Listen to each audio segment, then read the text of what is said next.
پاؤں کا نشان ہوتا ہے یا ہاتھ کا نشان ہوتا ہے، اور اس کے بعد لوگ اس کو مقدس سمجھ کے وہاں سے ہی اس کی پوجا پاٹ کرتے ہیں اور وہاں سے ہی منتیں مانگا کرتے تھے۔ اسی طرح جو ہے ایک بہن جس کے بارے میں نے آپ کو بتایا کہ نوح کے مقام پر غائب ہو گئی اور وہاں پر زیارت ہے، اس زیارت کے بارے میں بہت کچھ لکھا گیا ہے۔ بہت سارے انگریز مورخین نے بھی اس زیارت کا ذکر کیا ہے اور کہتے ہیں کہ قدیم زمانے میں مقامی لوگ ان زیارات پہ آ کے بہت کچھ منتیں مانگا کرتے تھے اور اپنی خوشی میں اور غم میں اس زیارت کے پاس ضرور جایا کرتے تھے۔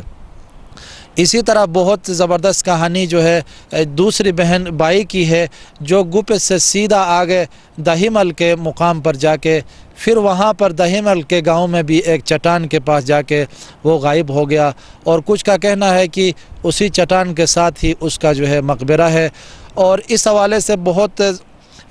کہانی یہ ہے کہ دہیمل کے مقام پر جو بزرگ کی زیارت ہے، وہاں پر لوگ سالانہ خزاں کے موسم میں بہت سارے مال موشی جن میں بکری، بکرے، بیڑ وغیرہ کا ادھر آ کے نذرانہ کرتے تھے، اور وہاں پر ڈگے لگتی تھی، اور لوگ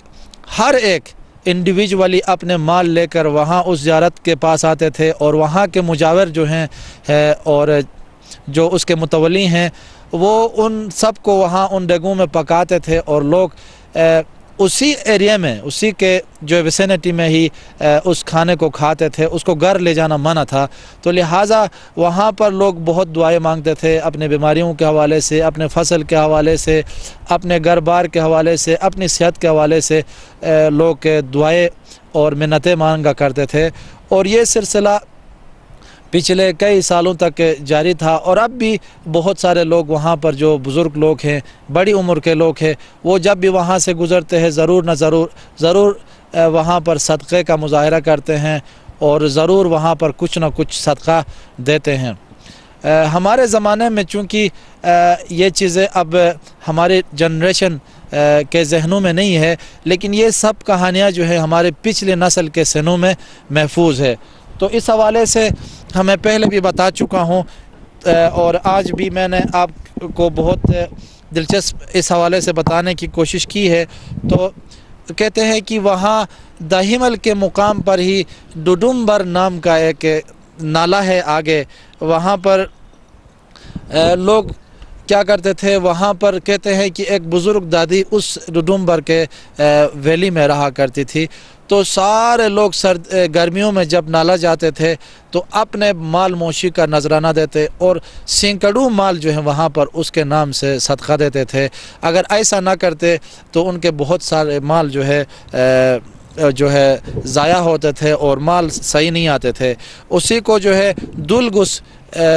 ویلی بھی کہتے ہیں، یعنی دادی کی، یعنی پرانی یا مپیر دادی کی جو ہے ویلی کہا جاتا ہے، یا پردے والی عورت بھی اس کے بارے میں کہتے ہیں۔ تو کہتے ہیں کہ اپنے مال کے ساتھ وہ ہر ایک اپنے ہاتھ میں مخصوص پھول، اس سیزن کے پھول لے کے اور صنوبر کے شاخیں لے کے وہاں جا کے ان کی جو ہے دعا دے کے سب لوگوں کو اس دعائیں سے گزارتے تھے، اور ان کا کہنا تھا کہ صنوبر کے دعائیں سے جو ہے وہ جو جن ہے، آفت ہے یا دیو ہے، وہ دور ہو جائے گا، اور وہ پھول اور صدقات وہاں جب دیں گے تو ان کی بیماریاں، ان کی دکھ اور ان کے غم، ان کے مال موشی میں جو ہے برکت ہوگی، اور ان کی فصل میں راحت ہوگی۔ اور وہ یہ سمجھتے تھے کہ ایسا کرنے سے پورا سال جو ہے خوشحالی کا ہوگا۔ اور وہ وہاں پر دواتھون نام کی ایک جگہ ہے، وہ سارے لوگ وہاں پر جمع ہوتے تھے اور سب مل کر اسی زیارت اور آگے اس ویلی میں جا کے دعائیں مانگتے تھے اپنی شانتی کے لیے، اپنی سلامتی کے لیے، اور علاقے کی سیلاب سے بچنے کے لیے، بارش سے بچنے کے لیے، چٹانوں سے بچنے کے لیے وہ وہاں پر دعائیں کیا کرتے تھے۔ اسی طرح بعد میں جب ان علاقوں میں یہ کام زیادہ ہوتے گئے تو پھر ملائم شاہ نام کے ایک پیر نے آ کے لوگوں کو اس کے بارے میں آگاہ کیا اور کہا کہ یہ جو ہے پچھلے زمانے اور پچھلے تہذیب کے آثار ہیں، لہٰذا اب ہمارے زمانے میں جو ہے ایز اے مسلمان ہمیں اللہ کی ذات، نبی صلی اللہ علیہ وآلہ وسلم کے تعلیمات اور ان کی آل اولاد کی جو تعلیمات ہے اسی پر عمل کرنے کی ضرورت ہے۔ لیکن پھر بھی نفسیاتی طور پر چونکہ یہ تہذیب جو ہم پہاڑوں میں رہتے ہیں، ہزاروں سال پہلے یہاں پر بت مت کے لوگ، آتش پرست لوگ اور مظاہر پرست کے لوگ یہاں رہا کرتے تھے، تو ہو سکتا ہے ان کی نسلوں کی کوئی نہ کوئی آثار، ان کے نسلوں کے آثار ہمارے پاس بھی موجود ہے اور ہم نہ چاہتے ہوئے بھی ان کا مظاہرہ کرتے ہیں۔ اب ناردرن ایریا میں جہاں بھی آپ جائیں، کوئی نہ کوئی پہاڑ کسی نہ کسی ایک وصف کی وجہ سے شہرت رکھتا ہے، لوگ ان کو مقدس سمجھتے ہیں۔ اور اسی طرح جو ہے یہ داہیمل کی زیارت کے بارے میں کہا جاتا تھا کہ یہاں پر لوگ آ کے صبح کے ٹائم پہ بھی اور شام کے ٹائم پہ بھی منتیں کرتے تھے اور اس زیارت کے اوپر صدقہ کیا کرتے تھے، اور صدقے کا سلسلہ کسی لحاظ سے اب بھی جاری ہے۔ لوگ گاڑی میں جاتے ہیں تو ضرور وہاں پر جا کے کوئی نہ کوئی دعائیہ کلمہ کہتے ہیں یا کچھ پیسے وہاں پر رکھتے ہیں، اور وہ جو زیارت کے متولی ہیں وہ نسل در نسل اس زیارت پر جو ہے اپنی خدمت دے رہے ہیں۔ اور ان کا کہنا ہے، کسی ایک دفعہ جا کے میں گیا تھا ان کے پاس، ان سے کچھ انٹرویو لینے کے بعد میں نے کہا یہ تو اب ان زیارتوں کا سلسلہ ختم ہونا چاہیے، اب تو اسلام کے آنے کے بعد ہمیں اللہ کی ذات پر، نبی صلی اللہ علیہ وسلم کی ذات اور ان کی تعلیمات، ان کے آل اولاد کی تعلیمات کی روشنی میں جو ہے ہمیں آگے بڑھنا چاہیے، لہٰذا ان پتھروں اور ان چٹانوں کی کوئی اہمیت نہیں ہے۔ اسی پر وہ بہت رویا اور بہرحال مجھے کچھ کہا نہیں، بہت رو کر اس نے اپنے عقیدت کا اظہار کیا۔ تو بہرحال میں نے کہا کہ چلے یہ آپ کا وہ ہے ایکسپیرینس ہے، آپ یہاں پر عرصے سے رہ رہے ہیں، تو لہٰذا اس طرح کی چیزیں ہمارے علاقے میں بہت زیادہ ہیں۔ ہر گاؤں کے بارے میں آپ کو بتاتا رہا ہوں کہ کوئی نہ کوئی واقعہ وہاں پر ہے جس کے بارے میں ہمارے بزرگ ہمیں بتاتے رہتے ہیں۔ داہیمل کے زیارت کے بارے میں اس سے زیادہ اور میں اپنی کتاب میں بھی لکھ چکا ہوں، اور اس کے ساتھ ساتھ ہم دوبارہ جب ہم پیچھے آتے ہیں تو سمال کے گاؤں میں بھی پھر پہاڑ سے منسلک ایک دلچسپ کہانی ہے۔ کہتے ہیں کہ راؤشن کے گاؤں میں بھی دوسرے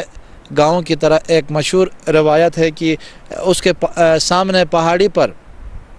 ایک چھوٹا سا غار ہے، اور جسے مقامی لوگ بزرگ دادی کا غار یا اس دیوی کی جو ہے زیارت کہتے ہیں۔ اور ان کے بارے میں کہا جاتا ہے کہ قدیم زمانے میں ایک دادی اس گاؤں میں آ گئی، لوگوں کے ساتھ گل مل گئی، لیکن لوگوں نے اس کے ساتھ کوئی صحیح سلوک نہیں کیا، اس کو پہچانا نہیں کہ یہ بزرگ ہے، تو وہ ناراض ہو گئی اور اس سامنے غار کی طرف اس میں تشریف لے گئی، اور غار میں جا کے وہ غائب ہو گئی اور وہاں رہا کرتی تھی۔ اور ان کا کہنا ہے کہ اس کے بعد لوگوں میں خوف طاری ہو گیا، وہاں کے فصل خراب ہو گئے، مال مویشی مرنے لگے، کچھ اموات واقع ہو گئی، جس کے بعد لوگوں نے کہا کہ اس بزرگ کو ہم نے ناراض کرایا، جس کی وجہ سے وہ سامنے پہاڑی کے غار میں جو ہے چھپ گئے ہیں یا غائب ہو گئے ہیں۔ اس کے بعد سے لوگ اس غار کی طرف کر کے اپنے مال مویشی کے صدقے دینے لگے، اچھے اچھے جو پھل فروٹ تھے، اچھے اچھے کھانے تھے، اسی کے نام سے بنایا کرتے تھے، جس کی وجہ سے ان کے گاؤں میں جو بیماریاں پھیلی تھی وہ ختم ہو گئی، ان کے جو فصل خراب ہو رہے تھے وہ دوبارہ ریکور ہو گئے، اور اسی طرح ان کے مال اچانک بیماریوں کا شکار ہوتے تھے اور مر جاتے تھے وہ بھی ٹھیک ہونے لگے۔ تو کہتے ہیں کہ بعض لوگوں پر جن بت اور پریوں کا اثر ہونے لگا تھا، جب انہوں نے وہاں صدقہ دینا شروع کر دیا تو وہ دیوی خوش ہوتی گئی، اور ان کے جو صدقے اور جو بیماریاں تھیں یا مصیبتیں تھیں وہ جو ہے ختم ہونے لگے۔ اور پھر کہتے ہیں کہ فصل میں جب بہتری آئی تو سالانہ جو ہے اس دادی کیا اس زیارت کے نام پہ لوگ جو ہے مجلسیں منانے لگے، جس پہ وہ آ کے نیاز کا بندوبست کرتے تھے، صدقات کا بندوبست کرتے تھے، اور اس زمانے میں کے مطابق جو ہے وہ اپنے دعائیں پڑھا کرتے تھے۔ اور لوگ کہتے ہیں کہ پرانے زمانے میں وہ بزرگ دادی جو ہے سفید لباس میں نمودار ہوتی تھی، اور ہر سال جمعہ کے دن وہاں پر جو ہے ایک مال کی قربانی دی جاتی تھی جس سے وہ خوش ہو جاتی تھی۔ کہا جاتا ہے، ماہرین کہتے ہیں کہ چونکہ اس علاقے میں پہلے قدیم زمانے میں بدھسٹ تہذیب کے لوگ، ہندو تہذیب کے لوگ، یا مظاہر پرست لوگ رہا کرتے تھے، تو ان کے آثار کی موجودگی میں جو بھی لوگ آتے تھے، مقامی لوگ، ان کی بزرگی کے بارے میں، ان کی عظمت کے بارے میں، ان کی بڑائی کے بارے میں بتاتے تھے، تو لوگ نہ چاہتے ہوئے بھی ان کے حلقے میں آتے تھے اور ان کی شہرت سے متاثر ہوتے تھے، اور وہ خود بھی جو ہے پچھلے لوگوں کی طرح جو ہے وہ بھی عقیدت کا اظہار کرتے تھے، اور جو پہلے سے رسومات آتی تھی بعض اوقات ان میں شدت پیدا ہوتی تھی اور لوگ خوشی کے ساتھ، بڑے مزے کے ساتھ ان میں شرکت کیا کرتے تھے۔ تو لہٰذا سامعین و ناظرین، یہ جو میں آپ کو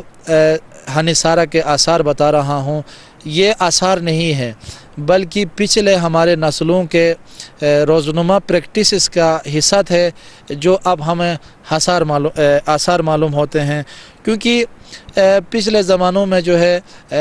بزرگان دین کی ان علاقوں میں آمد نہیں تھی، اسلام کی یہاں پر تعلیمات نہیں تھی، تو پچھلے ادوار کے جو مذاہب تھے وہ طاقتور سے امیدیں وابستہ رکھتے تھے، کیونکہ ان کا کہنا تھا کہ طوفان سے، پریوں سے، بدھوں سے، آسیب اور جو سایہ ہے یا برائیاں ہیں ان سے بچنے کے لیے اس خوف سے امید کے یہ جو ذرائع تھے، اس وجہ سے وہ ان کو اہمیت دیتے تھے، اور جس کی وجہ سے لوگ ان پہاڑوں کو، ان چٹانوں کو یا مختلف زیارتوں کو اپنی نجات کے لیے نجات دہندہ سمجھ کر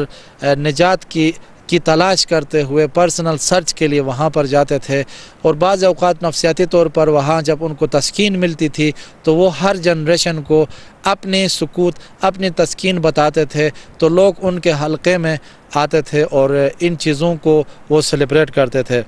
جس طرح میں نے آپ کو بتایا کہ وادی گپس میں چرتوئی کے دروازے کے حوالے سے میں نے آپ کو بتایا، نوح کی زیارت کے حوالے سے آپ کے ساتھ میں نے ذکر کیا کچھ واقعات، اور ساتھ میں دہیمل کی زیارت کے بارے میں آپ کو بتا دیا۔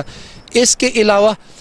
اور بھی بہت سارے آثار اس ویلی میں ہیں جن کے بارے میں مقامی لوگوں کا کوئی نہ کوئی ان حوالوں سے روایات ہیں جن کا ذکر ہم اگلے پروگراموں میں ضرور آپ کے ساتھ کریں گے۔ تو سامعین و ناظرین، ہم حنصارہ کے آثار میں ہم کوشش کرتے ہیں کہ آپ کو حنصارہ کے قدیم روایات کے بارے میں آگاہ کریں، کہانی سنائیں۔ اگر آپ کے پاس بھی ان کہانیوں کے حوالے سے کوئی مواد ہے تو آپ اپنے بزرگوں سے ضرور پوچھا کریں، اپنے گھروں میں اپنے بزرگوں سے پوچھیں کہ پچھلے زمانے میں ہمارے گاؤں میں کون کون سے روایات مشہور تھے، اگر تھے تو وہ کس وجہ سے تھے۔ لہٰذا جتنے بھی سیاح قدیم زمانے میں آئے ہیں، چائنا کے مشہور سیاح فیان صاحب، اسر سے لنٹر، کارل مارکس یا دوسرے جو انگریز یہاں سے مورخین گزرے ہیں، ان لوگوں نے ان حوالوں سے کچھ کہانیاں لکھی ہیں، لیکن ڈیٹیل میں نہیں لکھا ہے۔ اسی طرح یہ سب کہانیاں ہمارے آباء و اجداد کے سینے میں محفوظ ہے۔ ہمیں چاہیے کہ ان کہانیوں کو ہم اپنی اگلی نسل تک پہنچائیں اور ان سے کہیں کہ آج ہم جس دین سے وابستہ ہیں یہ ایسے ہی ہمیں نہیں آئی، بلکہ ہمارے آباء و اجداد کے نے قربانیاں دی ہے، بزرگوں نے یہاں پہ آ کے بہت تکالیف اٹھائی ہے، بہت محنت کی ہے۔ ہر ایک بندے کو اس طرح کے سخت مضبوط عقیدوں سے باہر لانا کوئی آسان کام نہیں ہے، تو لہٰذا پیروں نے، دائیوں نے، شیخوں نے اور بزرگوں نے ان علاقوں میں بڑی محنت کر کے، درویشی اختیار کر کے ایک ایک فرد کو دین اسلام کے بارے میں بتا کر بڑی مشکل سے اس دین اسلام کے جھنڈے گاڑ دیے ہیں۔ ہمیں امید ہے کہ ہماری نسل جب یہ کہانیاں سنے گی تو ان کو پتہ ہوگا کہ ہماری نسل، قدیم نسل سے ہی ہم اسی طرح نہیں تھے، بلکہ بہت سی قربانیوں اور بہت سے مراحل کے بعد اب ہم اس ایج میں آئے ہیں۔ تو لہٰذا ہمیں اس دور کے